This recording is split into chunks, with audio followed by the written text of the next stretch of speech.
Classic rock album reviews coming right at you. Schmack-a-ma-gob, everybody. Hey, here's an album I want to review. Thin Lizzy Life. Doesn't get talked about much. Nobody reviews it. Nobody gives a damn but me. And I'm sure there's many of you out there that give a damn as well, and will leave a comment below and let me know how much you give a damn. And then I'm sure we'll get some that say it sucks and they don't like the production, because I've read stuff like that online. I don't know, man. There's just something so cool about this live album. You know, I was inspired to do this episode because I was walking around with my iPod on shuffle and the live version of Got to Give It Up came on my iPod, and I was like, damn, this is so good.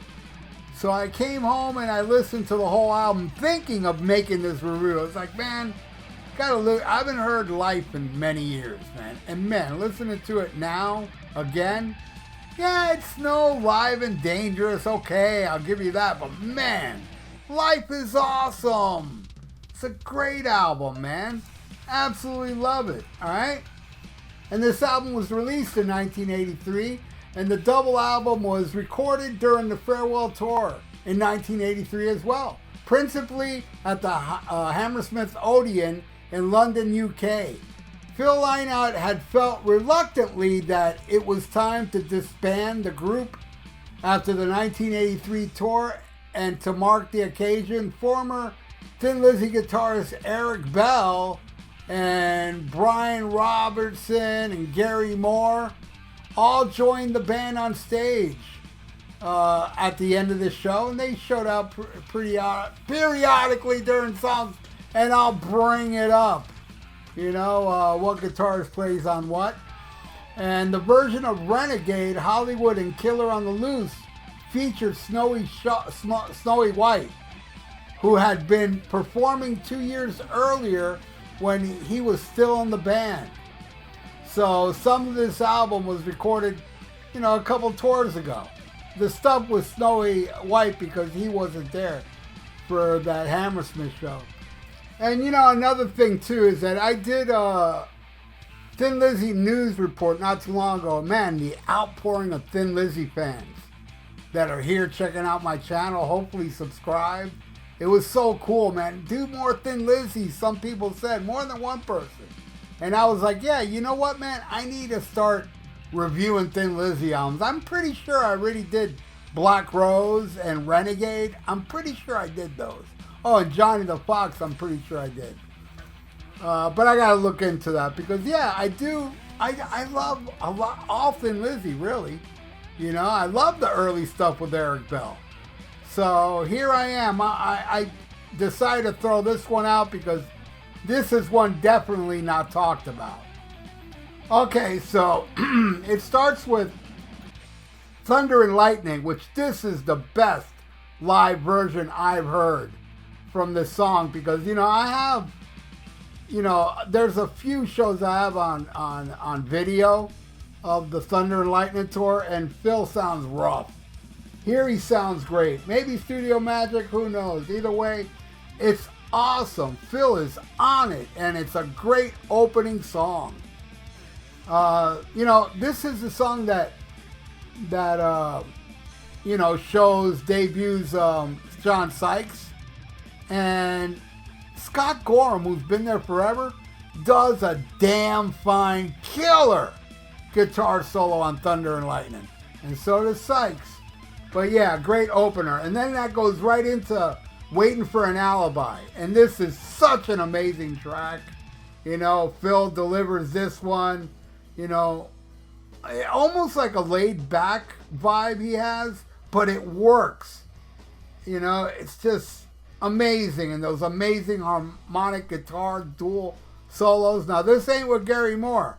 Most of this show is the Thunder and Lightning lineup, you know, with Phil Lynott, John Sykes, Scott Gorham, Brian Downey, and Darren Wharton on keyboards. Side note, I interviewed Darren Wharton on my podcast, Rock and Metal Combat Podcast, and it was a damn fine interview, if I should say so myself.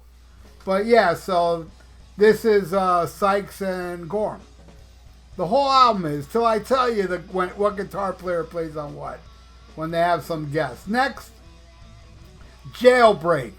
Solid performance of their second best known song here in the United States, because us Yanks are stupid and don't know stuff like Waiting for an Alibi. Well, I do. The rest of them are stupid.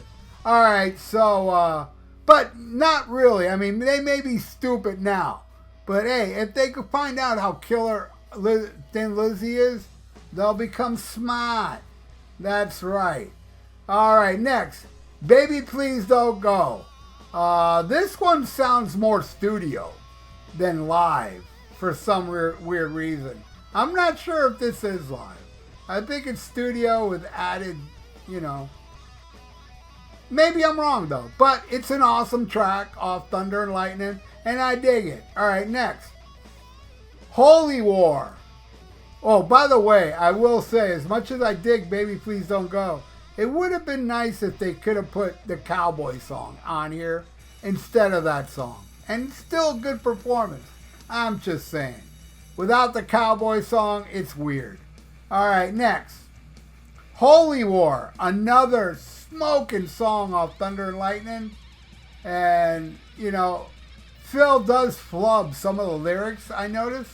And that's okay, it adds to the loose feel of the live situation. It's awesome. And what a great song. All right, next.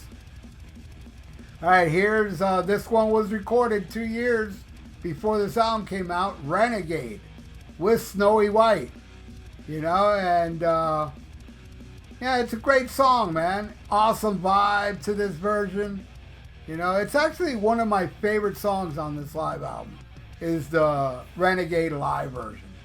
All right, next, Hollywood with Snowy Shaw again from a couple years ago, before this album, and it's an awesome song. And this version of Hollywood is vicious and it rocks.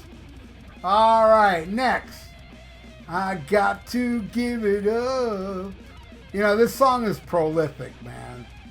The way it starts with that spoken word of addiction, that would claim Phil's life in just a few years after this. Oh man, and the guitars are just, it's I will say it's a little buried, but still, man, it's ripping.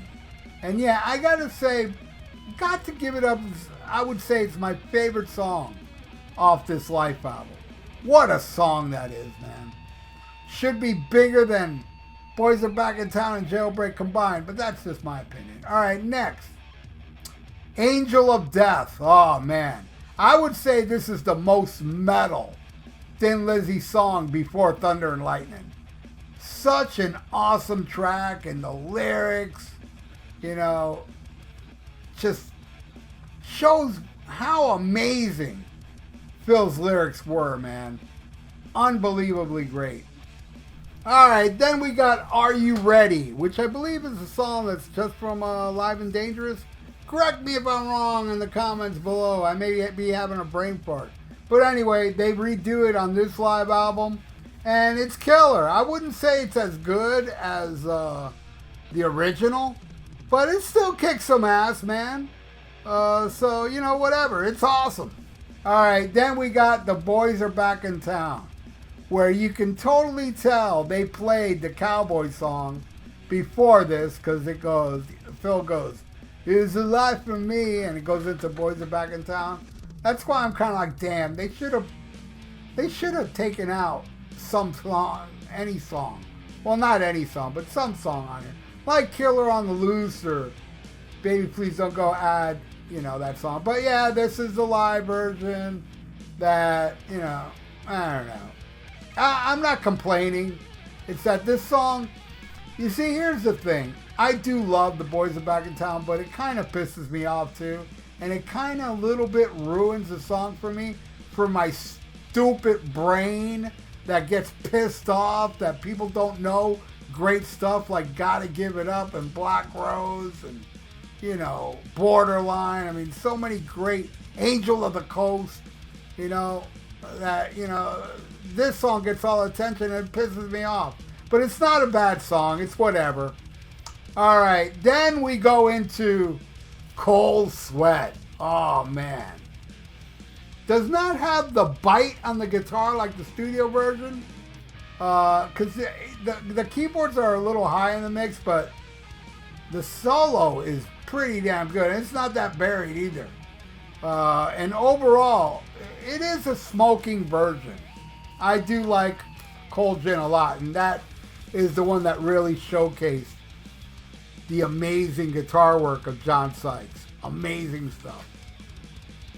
All right, next. Don't Believe a Word. Phil Lynott described the slower tempo version of Don't Believe a Word as being the original arrangement. A version of the song with the slower arrangement appears on Gary Moore's Back on the Street album from 1978, with Lynott on bass and lead vocals and Brian Downey on drums. But yeah, it's great. It's great. I do prefer the studio version, but I love this mellow version. You know, it gets heavy later, but Sykes and Gorham crush on it. All right, next, Killer on the Loose. There's another one recorded years ago before this album with Snowy White, and it smokes. It's awesome. I love the guitar works, man. It's not so buried, and great audience participation with Phil making the crowd scream Killer on the Loose again. Yeah, this one I would put up there as one of my favorites. Probably I would say, yeah, I think it's even better than the studio version, I gotta say. All right, next, The Sun Goes Down. Incredible song. That I feel this song is as good as the studio version. What an amazing vibe. I love this song. And then we go into Emerald, smoking classic from Jailbreak. And this one, Brian Robertson joins them on this one. And it's a great epic live version of this classic. All right, now Gary Moore comes out for Black Rose. And this one is with John Sykes and Scott Gorham, making a lethal live version. Hands down, one of the greatest Thin Lizzy tracks ever. And there are parts of the song where Phil does not sing some parts of the song, and it's strange. But the guitar work by these gods is unbelievable. And my favorite part of this whole album, I gotta say, is that guitar player part where they all go nuts. Incredible. All right, then we got Still in Love with You.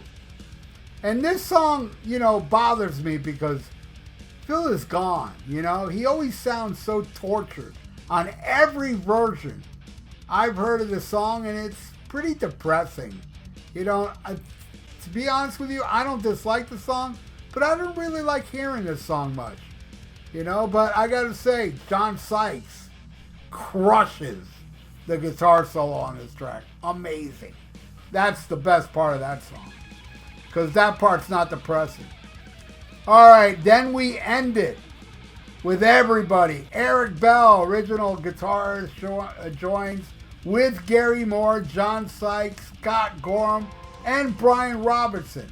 Lots of ripping in just 4 minutes.